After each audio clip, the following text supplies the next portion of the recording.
Kocha, mambo vipi ndugu yangu? Safi, kwema. Kwema bana, majina yako kwa mara nyingine? Anaitwa Coach Sajo. Pole sana kwa matokeo ya leo. Shida hasa ilikuwa kitu gani mwalimu?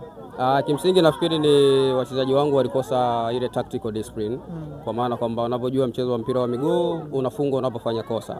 Kwa sisi tulienda defense yangu, kama unaona goli la kwanza kulikuwa na organization ilikuwa poa kati ya namba 4 na namba 5.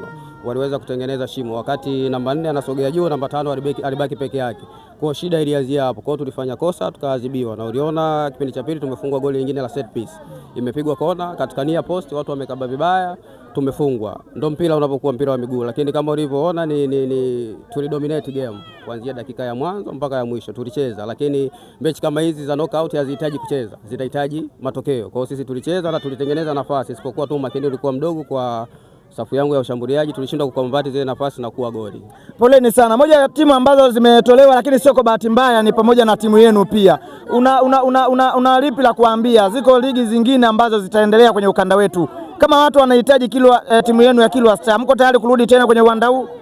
In short kwamba sisi ni timu lakini ni kituo. Kwa maana kwamba sisi tupo tayari muda wote na tunacheza mashindano tofauti tofauti. Sio tu haya. Hata kama hapa naona tumekuja huku, lakini kuna mashindano mengine tunacheza. Ukiacha haya mashindano ya ndondo, lakini tunacheza mashindano ya kimadaraja.